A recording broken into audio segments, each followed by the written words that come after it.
Yeah, so I'm on the dating apps. So Go for it. Thoughts? I'm on the dating apps. Mm-hmm. Yeah, we are. We're testing them. Okay, but what you and a homegirl are doing is funnier than what I'm trying. Well. Okay. Okay. Now, before we jump into it, what are you testing? What are you testing? What waters are you testing? That's an interesting question because there's a lot of crossover. I mean, there really is. You see the same people across the different apps. It's very interesting. And then they'll show different photos and do different. Yeah, but what you've also discovered, yes, without revealing anybody's name or anything, of course, is that when you're doing something with a homegirl in tandem, they tell different things to her versus you on the same profile, the same person, multiple apps. Because as you just said, you find them on the same different apps. We won't say which ones. There's a couple apps where you can share a profile, which is hilarious. You can go, check this guy out. So we had the same algorithm, apparently. Sitting next to each other with the same guy popping up. This is how she designs her life. I know. I was designing something. I don't know. It's an experiment. Exactly. It's an experiment, but it is very interesting what they'll say to us, even though it's within minutes. But they're lies. Well, I guess. Okay, they're stretchings of truths. Can we say that? I don't know. I haven't met any of them yet, so. Really? No. Okay, well, one of the things that my Queen Kelly said a couple of weeks ago was that she's going to stop saying no, because what if when we're on certain materials for looking for love, looking penub in all the wrong places, if you see someone that just doesn't strike your fancy immediately, it's a swipe away, right? Oh, it's actually kind of terrible. So the other night I was out with a couple of friends and having dinner and meeting new people, some of their friends of friends, and as people were talking and I was getting to know the people across the table from me, I was thinking of these apps and thinking, okay, if this guy is hilarious, so funny, so charming, so whatever, if he popped up on my dating app, would I swipe right or left? Not knowing anything about his personality. Straight up. It's a thing. So that's when I said, you know what? We're just going to say yes to a coffee because it can't hurt. Exactly. It's not a terrible thing. Just go have coffee and say hi. And maybe you'll get that personality that you would never see in a photo. That's the thing. Because some of us are not photogenic. Yes. And some of us are, incredibly so. It is true. And so there's this element where it comes up where I know, like, I choose on my profile, I choose to put the less attractive photos. Really? Yeah. Because so that the expectation is low? So when they meet me, it's like, wow, you're really kind of handsome, or you're kind of cute, you're charming. Oh, stop it! I'm going to do that. I'm going to start putting. I don't know. But she doesn't take bad photos, people. Well, filters don't hurt either. I gotta stop. You gotta stop doing that. I have to say this, that it is a double standard. So men sort of expect women to have a little bit of a filter, but when men over filter and do the duck lips, what are you doing? The duck lips are guys. Oh God. And there's another thing for men who want to design their life to actually have some stability in relationships sometime in their future. This type of stuff, when you're sticking your tongue out, for those of us who are going to be listening later, not cute. Yeah, I think we should start doing a coaching program. Why don't we get somebody in the weeks to come? It's actually happened because I can tell the guys who have been coached and the different variations of photos that they've had. And you can tell the ones who have completely gone through a coach and they admit it. So basically you pay people to do this for you. You pay people to set up your profile and take good photos of you that are not just like in the bathroom selfie. And I know you can't see me, but you know what I'm doing because you've seen it, right? It's ridiculous. Then people are designing their life to meet people appropriately, like to show their personalities through photos, which is not always going to happen in a selfie. Especially for a guy who is maybe, you can see these poor guys, they're older and they just don't know what they're doing. It's pretty sad. I think she's talking. I'm thin, young, and gorgeous. I'm 75 years old, children of the corn. And you are here with Design Meets Life with Lady Kelly Ellis. We are your go-to podcast for the discerning enthusiast of design, art, infotainment, gossip, and of course our distinct gift of gabbing. Who are you? I'm Kelly Ellis, designer, host, All things creative is what I am. Well, Design also- psychology and, you know. And television superstar. Well, I'm going to call her television superstar. And her new show, now streaming live on, well, if you're in the States or in the American regions, you can find that at Design Network. Correct. Over here, you find it on Pluto TV. Yes. And Rakuten. And later on, they do snippets as well on YouTube. Now, this place is called Extravagant Spaces. Yes. Now, and you're also going to be doing a second season, are you We not? are. We're ramping up for second season. I'm Where's it very going to be? excited. Can you tell us or no? No. Okay. Well, she can't tell us where it was, but the last time was in Arizona, right? It was, yeah. Hells to Scottsdale. the Yeah. Scottsdale. Scottsdale. Sandra Bernhardt's from Scottsdale. That's beautiful. Now, monthly, later weekly, we're going to be bringing you news and interviews with some of the world's fiercest creators, designers, and people just lovers of design, art, life, and how they design their lives, and give you basically the when, why, what of how they do this now today. Emmy. I'm so excited. Man, this is, and he is a homeboy. He's a wonderful brother from Barcelona, where we are broadcasting. And today, Emmy and Gaudi winning director and writer, and also the most recent winner of the Best Short Film Award at last month's Sundance Film Festival. Shout out.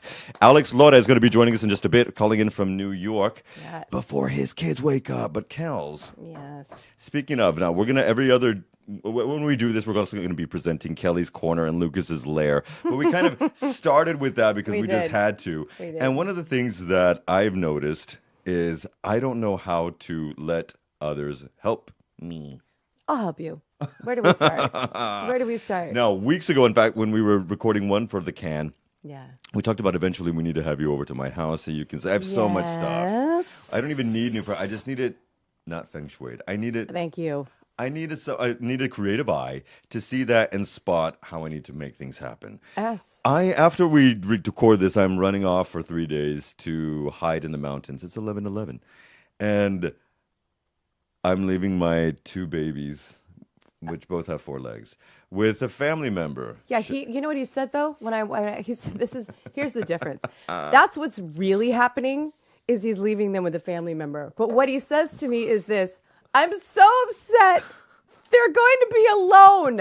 I'm leaving them alone for the first time in my life. Which is true. They're not. alone. They're with my papa. And they have each other. They're fine. Everybody's And they've got their heavenly father too.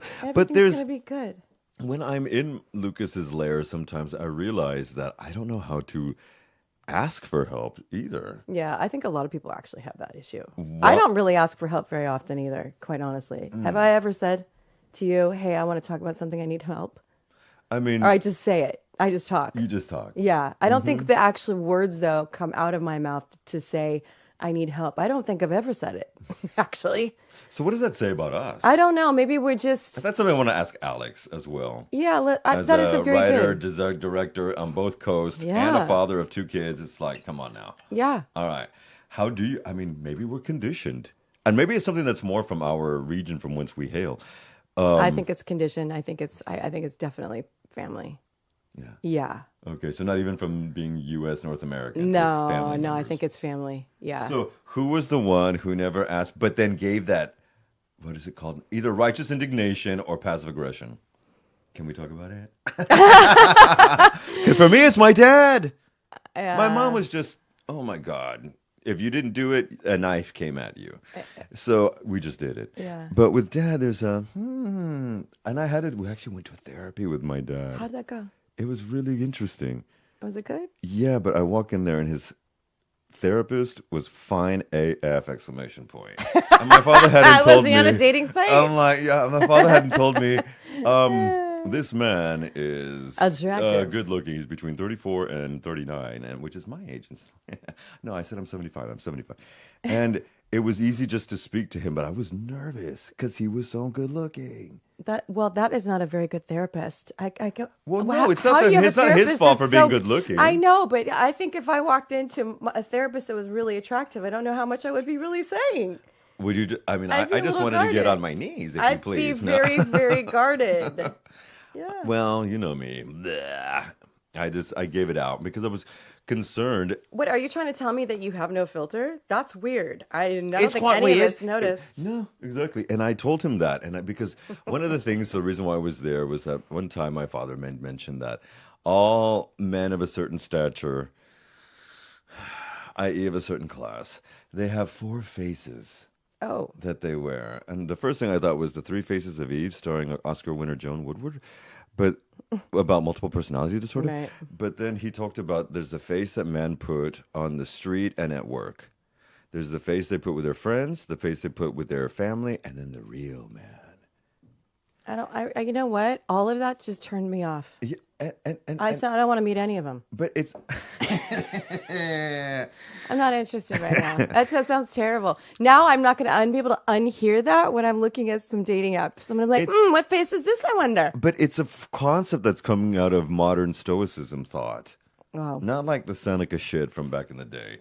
Modern stoicism. So I actually told this therapist, as I drooled over him, that I feel like sometimes this modern idea that's mostly focused on the masculine of stoicism is prophesize and philosophize in this therapy session? Yeah, he just wanted me to go stream of consciousness, and so I did. Okay. And I turned it into lesson? I even turned it into a fact of, he's an Andalus in Catalonia, and he understood some things that we were talking about because it was an interesting conversation, but I only had about 20 minutes because, it was like 20 minutes to philosophize and then leave.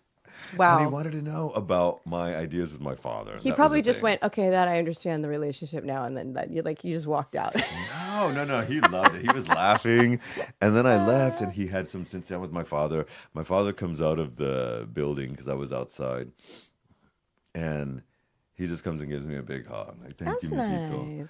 Nice. You're basically just going and showing that you're supporting. That's exactly what that was. That's what we'll learn to do, tell you what. That's great. But it was also... we go out for a beer and a top afterwards, and he says, well, he tells me that I have a great way of empathy, but I just show it and express it in different ways than most guys. Really? I disagree. I'm like, what? I just told him disagree. that you have a lack of empathy because one of the things that I realized from a lot of Latino people from our country is that they're kind of like, we have enough Latinos, we don't need the others coming in. Really? And so when we were watching this Kathy Griffin thing with my father a few weeks ago, and where she's talking about, when Trump blacklisted her and she was in the, remember all the drama? I do remember that. Okay. And so at one point she starts talking about Melania with that stupid jacket when she was going down to the valley where I was born in Texas, wearing that Zara jacket that said, I really don't care, do you? Yeah. Do you remember that? Yep. I wanted it, actually. But not about that situation. No, I just wanted the jacket. But my she wasn't father being basically thoughtful. agreed with her jacket and said he didn't care about the kids being thrown in cages and the separation. Well, I think everyone does. Who doesn't? You're not human. My dad said he didn't. And I don't want to meter me mismo. I don't want to get into these things because you try to get political. And I wasn't trying to get political. We were watching a comedy I show. have to say this. I understand. I understand because you will find the political bent of anything. And I'm more like all your dad. All is politics. Yeah, I hate it. And my dad's a politician, and I absolutely straight up, you guys, literally hate it. When we ever at conversation or at dinner or lunch or whatever, and we're with someone else, and you guys just start riffing, I literally just want to get up and leave. I hate politics so much. Like, I really, truly hate it. But she's registered to vote, kids. And independent. We all need to be independent. Exactly. As the majority now of the United States. I heard that. 20 years ago. Do you see what just happened, kids? We just went to politics. Mm-hmm. Yeah, but we'll get to that in a different time. And now we're waiting for someone else to join our Kelly Corner, Lucas Lair, and I think Alex Lora should be. No, we have to keep this real, guys. Should we talk about the movie, The Short? Let's do it, please, because as we mentioned, he won the Sundance for the Best Short Film Award a few weeks ago, and masterpiece. And it is called a masterpiece, and it is a 20-minute little masterpiece of reality and anti-claim. Now, obviously, this takes place in upper middle class Madrid. Yeah. With one of a shout out to Melina Matthews, who's actually she plays the female character, the female role, the mom role in this. And as always, she just so eloquently flips through Spanish and English. It makes me so happy. So it's always beautiful to see my queen on the screen. And it was very. It hit very me, girl. Good. Oh, I'm sure. It hit me. I thought of you, and I was like, well, I know we're gonna have something to say. I hope that we have a chance to chat with him about it, but just more, how we do. We want to hear what's going on in his life, how he creates what he does, what's important to him, all the questions that we normally ask, but also in particular about this movie. Honestly, It was Because so what it's trying to say is interesting. also talking about what's going on Right. consistently right now. Yeah. Now, in everywhere. Now, when we think about something, this came up not too long ago. And we let where we get where it's left. Like you watch 20 minutes and you want to see another hour, honestly, of this whole short. But it had so much meaning behind it, so much story. I want people to watch it, so I don't want to say too much about it. I really want people to watch it. Well, and he's going to talk. The only thing, veo las preguntas, no lo puedo. Okay, now what I'm reading from my brother here is that he does. Sí, lo vuelvo a enviar. Okay, he's going to do it again. And what we have to, obviously, my children, this is all live, kids. So actually, he is waking up. Alex Lora is waking up before his kids do to do this out of New York City. And we are going to resend him this video link to do that. But now he's going to obviously come in Join in just us. a second. In just a second, coming again. But one of the things that happens when you're having to do these kinds of things is to make sure that everything goes off without a hitch, and it's not going off without a hitch. You know what? But that's okay. Hitches are real life, and we've done this a few times where we have people stream in, we have people call in, we have people. We record, pre-record, because the time zones are crazy. Frankly, I love it, especially when I'm sweating like Richard Nixon here. I'm going to lower this thing just a little bit. But one of the things also that I wanted to make mention before he came on was that he not only has been nominated for Goyas, which are the Oscars over here. Yes. The Gaudis, which are the Oscars for the Catalan film industry. He is a major Emmy Award-winning actor, director for a lot of programs, and specifically documentary program series out of New York State Television. Right. And what he does is focus on a myriad of people that, you would never think that could actually fit in a documentary series. And he does that. He lays them down, and then he wins these Emmys for it left and right. And one of the things that he had to do was basically move his family from Barcelona to New York City. And now they've moved over. That would be a tough move. Sorry. I actually think, okay, yeah, true. Maybe from Barcelona to New York. Yeah. But I want to make sure that I have the right correo from him. All good? I think it's going to be all good. Sir Eduardo, does he have the link? Tienes el link? Tiene el link? See? Yes. Okay. Very good. I think we're just going to be popping in just a moment. Cool. But we're just going to do some small talk about cinema and the technophobia. Well, we were talking about moving your family from Barcelona to New York or New York to Barcelona, which would be difficult. But I kind of feel, okay, so for me, the move from New York to Barcelona was way easier. Oh, I'm sure. Way easier. I think the other way around would be hard. As a kid, yeah, in there, let's see. Do we need our cans? I think we might need the cans. It's going to ruin my hair. Alex, are you there? Yes. I'm here. How are you doing? And can you hear us, sir? Perfectly. What about you guys? I can hear you now. Hello. I can feel you now. I feel like Sally Field on the Oscar stage. Hey, boss, how are you, sir? Good to see you. Everything good? Yeah, a little bit sleepy, but everything's fine. We sincerely appreciate you doing this. Too. In fact, what time, Jefe, is it over there? It's 6:22 a.m. Before the kiddos wake up. Oh yeah. It might happen eventually that they come to. I came to the farthest spot in the house, so in order not to wake them up. You never know. Well, that was one of the things we were just talking about, actually, before we were having a little bit of that tech difficulty to sign in. But how do you design your realm, your life, and everything that you do when you have to be on often three coasts? You just got back from Florida. You've got 2 kids. You've got a wife. You've got all the projects that you're going on. How do you maintain, or at least intend to stay grounded when you're dealing with all that? It's difficult, for some people it does not work just to focus in one thing, but to focus in a bunch of things, they need to focus in one thing. But I don't know. For me, it's always been this way, a little bit, all over the place and a little bit chaotic. You have to accept that and even embrace that. Sometimes in chaos, you'll find, good things that can happen. And in the chaos, you say. At the end, in the chaos, yeah. And at the end, you only live once. So there you go. There you go. That reminds me of a Prince record. One of the things that, let's get back to some of the nitty gritty here. You were born here in Catalonia, but you've spent so much of the career between the States and Europe.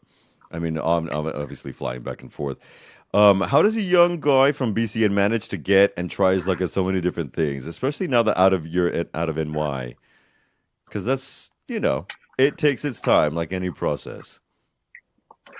Right. It's a slow process. I remember that being in Barcelona and something was missing. I don't know. I mean, since I was little, I was a little bit interested in other cultures. I remember to my parents asking them to buy me comics in Italian or in French, and they were a little bit like, well, you don't speak a word of those languages. What's the point of those? And I was like, yeah, it's a way to learn them, right?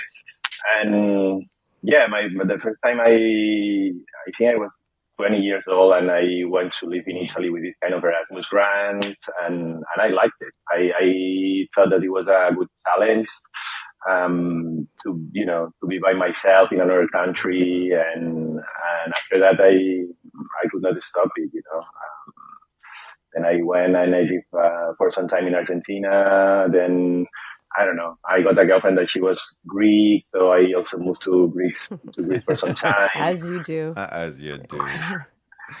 Yeah. So another question then. When you do that, and that was obviously, early 20s, and you're leaving the nest, as we say, volando al nido, for the first time flying out of the nest, was that... Do you feel, because this is something I've been coming up with a lot of my uni students, do you feel it was that trajectory of leaving your house that really started your career, your life, or at least your life path? Definitely. Okay. Yeah, because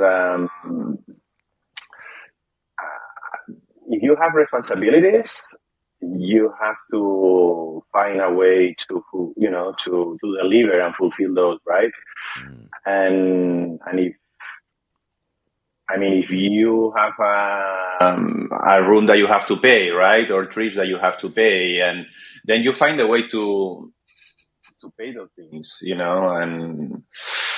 and that was a little bit what happened. I remember, though, that when I was 24, 25, I had to go back home and I stay with my parents a couple more years. But in my case was because, I have these healthy issues with my arm and the amputation and all these things. But once I overcame that, I left again. And we even with more determination, because I'm like, now I'm disabled. I want to prove to myself that I can be on my own, Yeah. So it was to prove myself that I could do those things, and it takes a lot of work. That's the reality.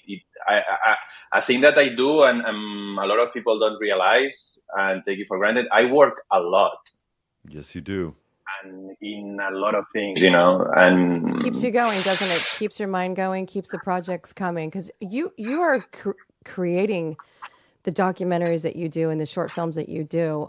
I'm just so curious, how did it start for you that you went, yep, this is what I'm going to do. This is the filmmaking is my vehicle. When was that?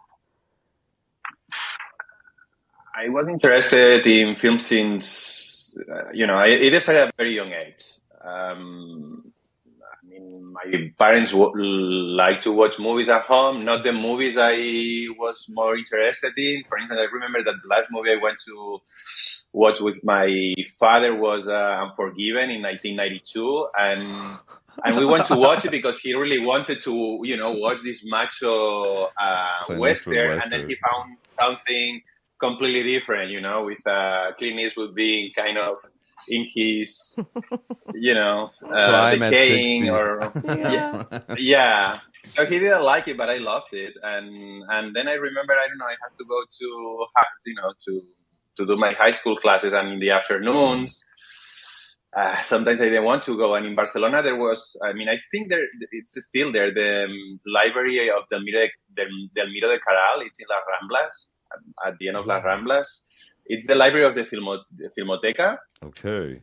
And I would skip classes, and I would just go there, and the librarian was so nice, and she was telling me, oh, you don't know who Godard is? I was like, oh, I have no idea. And she was like, okay, here you have this VHS, put it there, and that's how I started discovering the classics. And there was especially one that is called La Yete, directed by Chris Marker. Mm-hmm. That one was made out of pictures. Yeah. You know, it's a 30 minutes movie. There is only one image in movement, which is a blink of a girl in a bed. And, you know, and I was like, if this guy made a movie out of pictures, I can make movies. Exactly. And, I saw this at Filmoteca 10 years ago, cheeky. man. I saw this at Filmoteca 10 years ago. But was it something that was more avant-garde that inspired you? Was there a specific director and or movie, I wonder, that inspired you to get? The one that made me think that I could also make movies was especially this one, because it was made out of pictures, a voiceover. And then I remember, you know, it was different times. When we were studying a high school, they would ask for written papers. But there was one professor that would accept something different. And then I was, you know, recording with my father video camera, you know, and she would accept those kind of papers as you know, something different. And that was the film. I thought I was so cheeky, and I thought that, you know, I compare myself with this kind of master filmmaker with Chris Marker, and I said, if he can, I can do it. And that's how it started. Yeah. Fantastic. I love it. So what took you to New York in the first place? Was it just the opportunities or different inspiration? Why New York?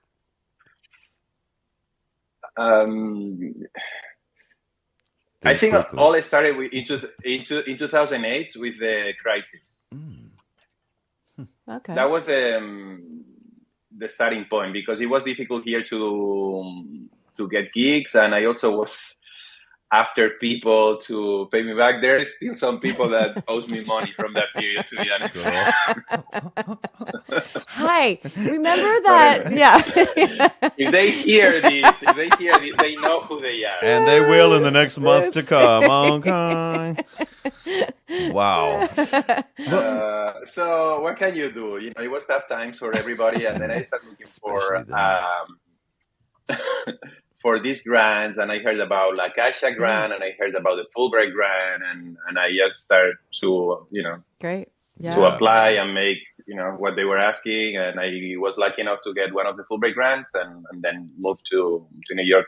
My idea was to stay there for a year because my English was awful. Now it's a little bit better. It's very good. It's very good. Fit as a better than my Spanish.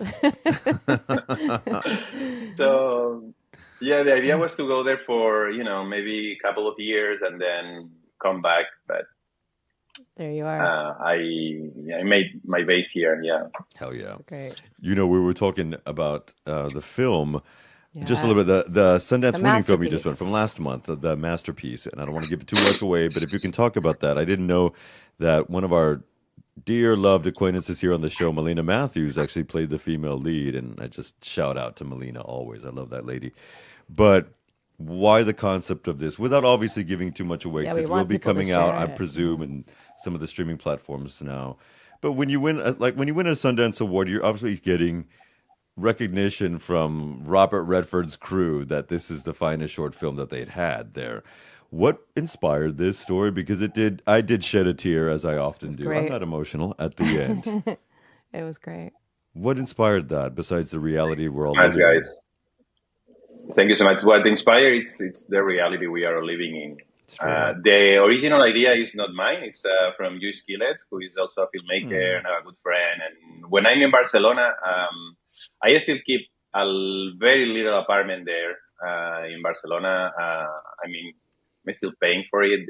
The bank owes it. But now when I'm not there, my parents, sometimes they are tired of being in the village, so they stay there in Barcelona. And when I go there, I stay with them, or so every time I go to Barcelona, I see him because we are neighbors. He lives 1 minute away. And this time he was telling me about, I met one of these guys. I was talking with him, and I have to admit that I had mixed feelings. If I'm completely honest, I endure a severe prejudice while I was talking with them. And then... In which way, Jefe? If we can talk, which way did you incur that prejudice?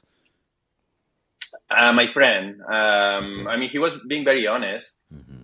And he was like, at some point, I thought that I was helping, but I also thought that I was being taken advantage of, you know, and maybe that's not real, but that's a feeling that I had. So it's real for And, you know, and exactly. Yeah. Okay. So after that, he wrote a version of the script, and then he wanted to direct it, but then he said that he would be busy, and I usually tackle these kind of social issues in my filmography, so maybe it was better if I would direct it, and then I fully immersed on the project and reached it here and there and made it happen. It's great. Yeah, Melina was amazing. Yeah. Also because I really wanted to include the English and French, because and Spanish, of course, they are the language of colonialism, and Melina speak natively all of those. Yeah. Yes. Like 4, 5, 6, 7 languages. I don't know. It's amazing. And incidentally, folks, she also hosts a lot of the film festival awards that go on here, like Sitges and things of that nature. So if you ever get a chance, do check her out. One of the other things I want to talk about, being discerning with the projects. Like when you take on this one, you had just finished Unicornios. Now you're working on another one that we're not going to talk about, but Jesus Christ, this is some heavy material that you're going to be working on this next year with this new project you and I talked about months ago. How discerning do you feel you have to be with these projects that you take on? And are there any secret things you would really like to see come today with you as the director at the helm of it? So how discerning do you have to be, and secret projects that make really you want happy? to do? Yeah. I think it's important to have conversations with yourself, even if it seems like, you know, and sometimes even out loud, you know. You go in the shower and then your wife comes in and is like, who are you talking with? And you say like, oh, I'm sorry. You know? Myself.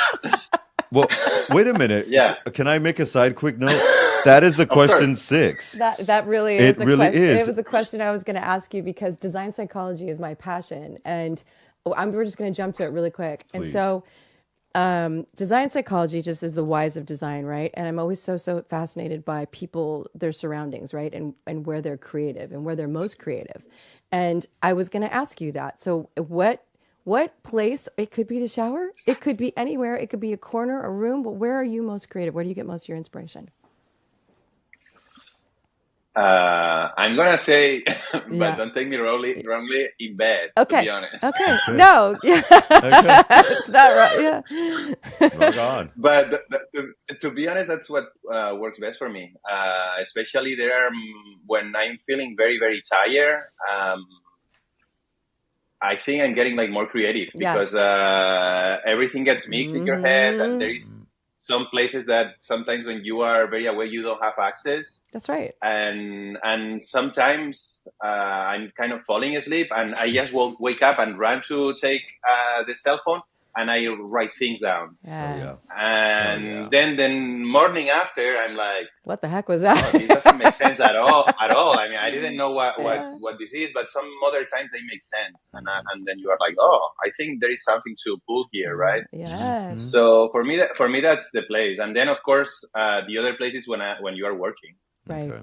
That's when it happens the most. If you're writing a script, when you are really writing the script or writing the treatment, you know, it's get in the zone. And then you complement it with things that you read or the things that you wrote or with the things that you saw. But the moment is when you are actually making it. If you are editing, when you are editing, right? If you are shooting the documentary, when you are there, you are open to see what else can happen, right? And you are pointing with the camera somewhere, but your eyes are like, you know, looking everywhere. Observing. To see, yeah.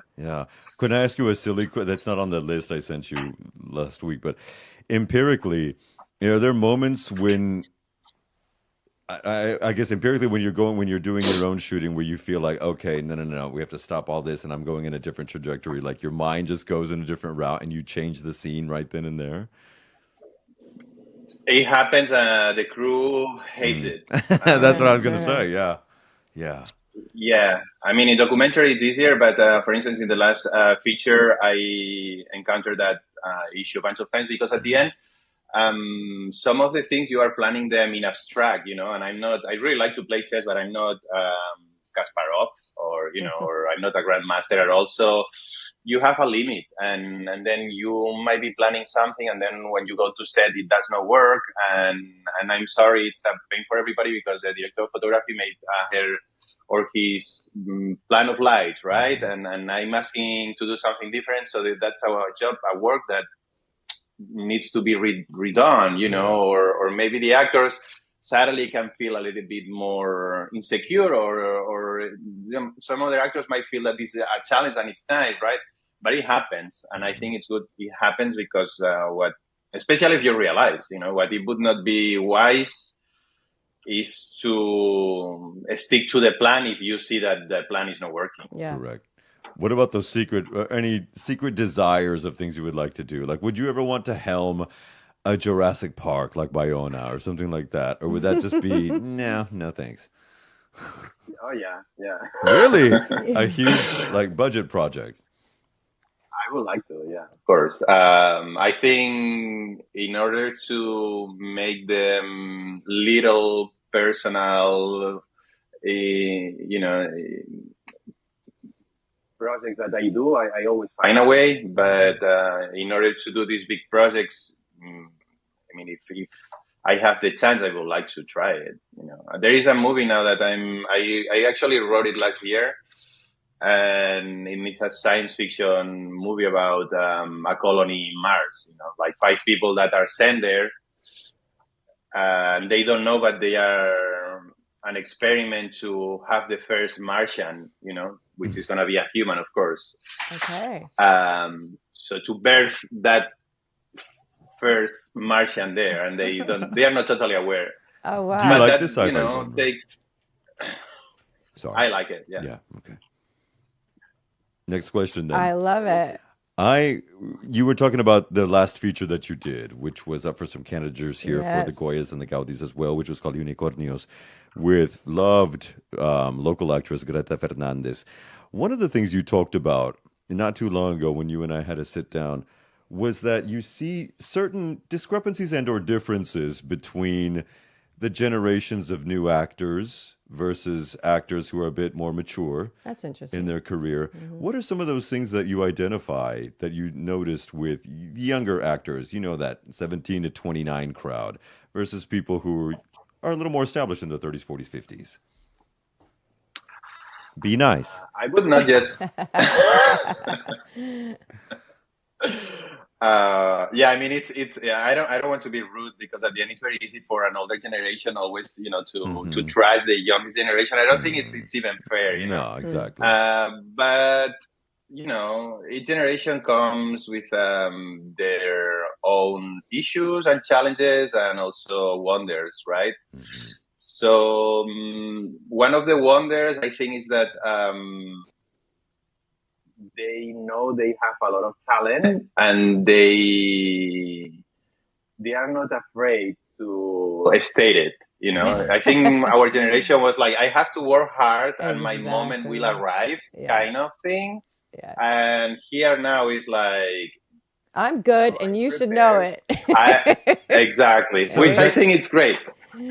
Great to which point? Because then it comes off as egotistical, doesn't it? It can, yeah. I can see that, though. But I think this generation, the younger generation, and I know you experience it, Alex, with the very, we call them precocious, is our word for them, right? When they're young actors that are like full of, we are like, oh, they're so mature, right? They act like they're adults, but I think it's just because they're so used to be exposed, right? Like, we didn't grow up with social media. We didn't have cameras on us every day. You know, it was a big deal to have a camera on you. Does that freak you out as a father?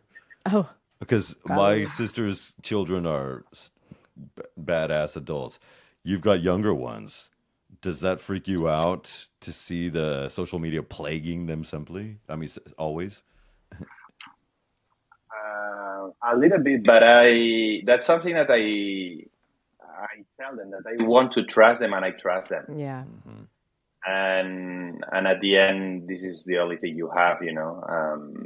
You are trying to raise human beings. They'll, at some moment, you know, they'll have their own life, and you can just hope for the best, you know. And at the end, I'm pretty sure that they'll make mistakes, but I trust them. I trust that we love them and they were raised in an environment of love the same way I was. And they will do things that are not right. I remember I also have a daughter in London.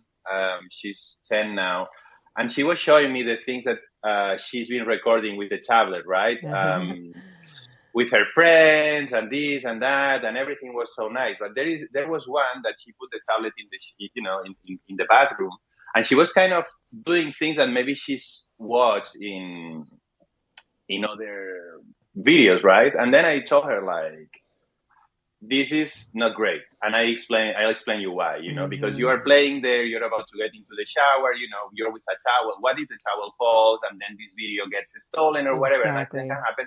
And this can put you in trouble. So what's the need on this, on get this risk? And if you tell me that, it was worth it, then I'll understand. But now I don't understand it. So can you elaborate on this? And she was, thinking, and she was like, yeah, I think I made a mistake. That was a nice way for you to do it on your own. That was nice, though, for you to give her the space to explain herself like an adult and not just come at her, And that's not hard. That's not easy to do, because I have two daughters that are now women. They're, adults, but I remember these moments, and it was, I don't know that I gave so much latitude or leeway for them to express themselves that way. And there's moments like that you think, wow, I probably should have not told them what they need to do, more listen to them come up with the solution, right? And that maybe was Socratic, like Socratic method. You Yeah. question their questions with that. My sister That's great. handled my niece a lot more like that. Recently it's come to light here in Iberia. I'm going to get back to a little bit of nitty gritty. Here in Iberia, most people don't leave the family home until they're past 31. You mentioned a 10-year-old daughter, so theoretically it'd be 21 years that she's still going to be with mom and dad. No, I'm kidding. So when you go back to the creating the world that you have to design your family, your filmmaking, keep yourself inspired, aware as a dad and all that, you've also had to overcome some trauma that you mentioned at the beginning of our interview, being an amputee in your 20s. That never stopped you as well. So do you feel like you impart some of that initiative, that inertia to your own kids? Like, not even this can stop your daddy, so you don't have an excuse. Do you ever feel like you have to push that onto them? I'm curious about that. Okay. No, I don't use it as an excuse. And now I don't even think about it, to be honest. Totally. Yeah. And people, people don't make me think about it either. It happened, it was funny. It happened when I was in Spain last month. It was the first time that I was in the subway, and this lady came in, and she thought that I was a tourist and there were other people there, speaking in English and in French. So she thought that I was not going to understand her. And she was like, oh, all these gears. Oh, and this one only has one arm. So disgusting, And then I was like, oh, I'm sorry that I'm disgusting for you in Spanish. And she felt so embarrassed. I was like, oh, I'm so sorry. I thought that you were not going to understand me. And I was like, no, I understood you. And you have to know that that's very rude, because I didn't decide this to happen to me, right? Terrible. And she was like, no, I'm really sorry. I've been very rude. So this has been the first time in 25 years that someone was kind of rude to me. But usually this does not happen. And then I don't think that I'm a disabled person or anything. Hell yeah. And of course, if I don't feel it and people don't make me feel like that, why do I have to use it, to either take advantage or to, give this toll to someone? It does not make sense for me. What are you working on next? I'm curious. Without giving, again, you can't give too much away, but what are some of the projects you're working on next? When will people be able to see Masterpiece? Yeah, Masterpiece and Unicornios as well, because I did not find it on Film In, and I'm obsessed with Film In. So I'm wondering, when is Unicornios going to be out on Film In or any platform, frankly? He was there for a month, okay. But I think now they'll have to renegotiate until, Gotcha. a moment in which I'm also planning a limited theatrical release in New York about the movie. It's screening at the Museum of Moving Image by the end of April, and hopefully in September we'll have it probably for a week in New York and LA. So that's a little bit the plan. Great. And still it's being submitted to film festivals. And now with the masterpiece, with the short film, some people ask for it, hey, maybe we can make a double show, like show the short film and then the feature film. Great. So I think it will get back to filming, but it just needs some more time. Hells yeah. And now I'm working on my next feature film, which will be shot in Spain, specifically in Ripoll, and it's about a guy in Ripoll in 2017 that has a Spanish mother, a Catalan mom, and a Moroccan father that kind of abandoned them.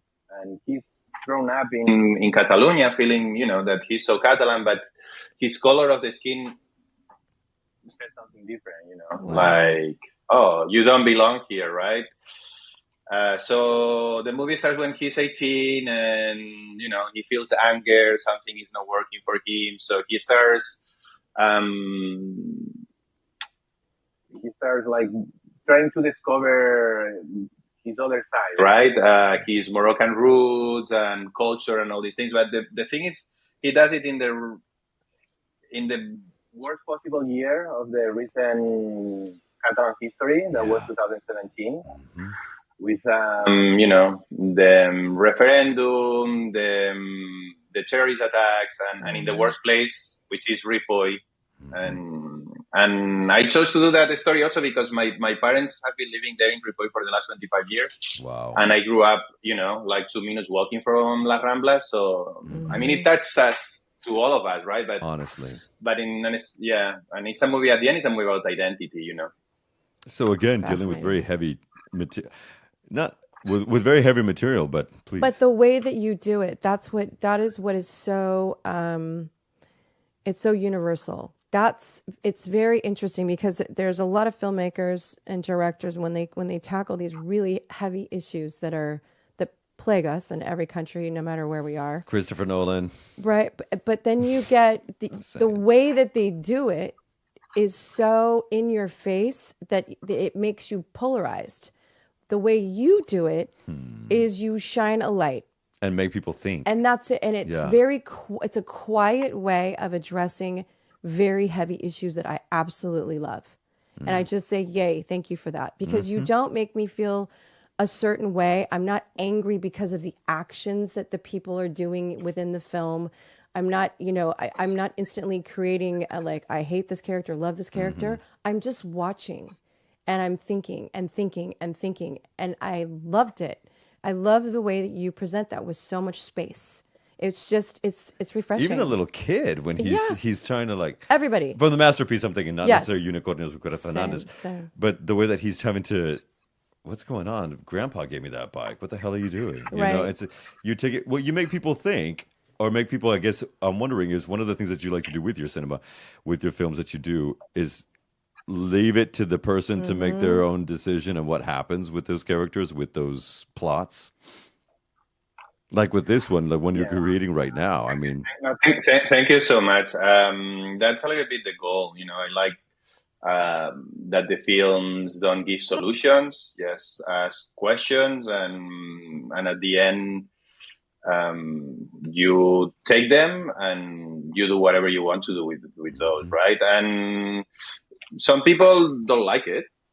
They don't feel satisfied, which I totally understand. For instance, I was presenting the movie last weekend in Martha's Vineyard, right? And there was this guy that said, I also got to watch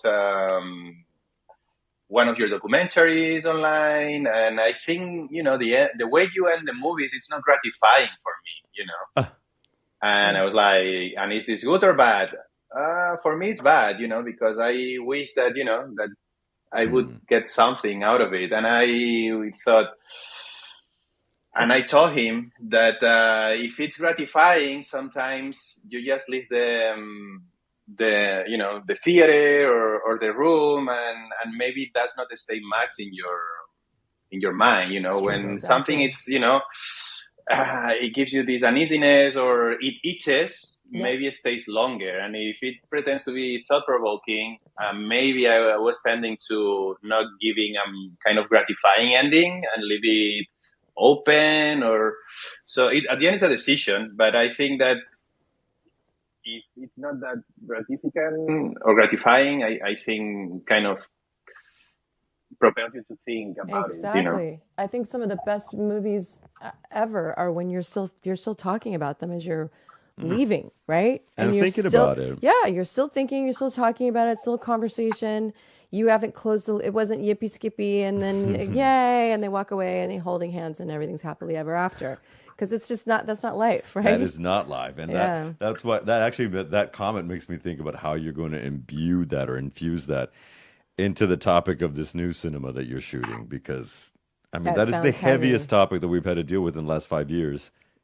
Was that 2017 was here. I mean, even as much as the pandemic, that really affected the people. And look what's happened with we're not going to get political, but with the elections that have happened since then. Now we got another one coming up in May. I hope you're registered to vote, Alex. Just saying. But can you vote from New York for the Catalan elections here? Not for this one. Okay. Not for this one because it takes time. I've been voting from here, but then because we moved to Spain, then we moved back in September. Then to be honest, I've been very busy with the change and the other projects, and so long story short, I registered late, and I'm not gonna make it for this one. That's okay. For this one, I will make it. Lucas will forgive you. And we're going to start wrapping it up. Lucas will forgive you. And I'll shut up. But but also, here comes the age-old question of what advice would you give your 15-year-old self? What advice would you give your 15-year-old self about pursuing your creative ambitions and desires, the things that you've been doing? You look back, couple decades, say, yo, 15-year-old, what would you say? Oh, no, I know perfectly. I mean, I would tell him to enjoy the ride and accepting that the life is very complex, that people tries to simplify it in order to understand it, but it's fine. You have to accept that it's complex and labels are not working for you, and be more impatient. That's what I would tell him, because sometimes I think that I've been patient, like, okay, the moment will arrive, and at the end, life is so short. Right.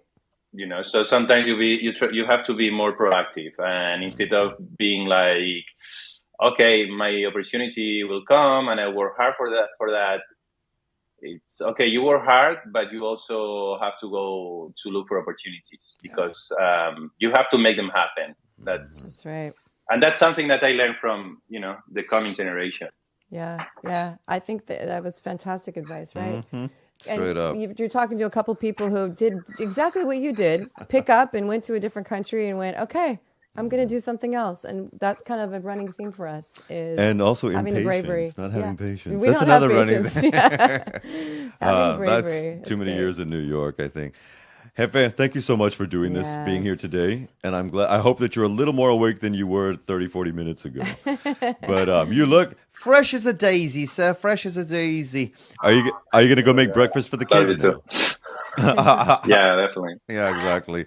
Listen, Jefe. Okay, remember, folks, you can also follow Alex Lora Cercos as well through the social media webs, as well as Instagram and all that good stuff as well. He's going to be, again, hopefully doing an in tandem release in certain places, and hopefully as well on Filmin and other streaming sites, of his award-winning masterpiece, as well as Unicornios. And then somewhere between now and 2025-ish, we're going to be looking for that next film as well. Can't wait. And remember, if you ever need us as extras in the background of a Ripoll scene, you just let us know. Where to find us. We'll be there. You can play an annoying tourist. Who will not say anything bad about anyone. I'm a nice one. Jefe, thank you so much for being here. Mr. Alex Lora Cercos, thank you so much, man. Yes. Power to you and the people. Thank you so much for having me, guys. Thank you. And I'll see you next time around. Take care. Talk soon. Ciao, babe. Bye. See you soon. Bye.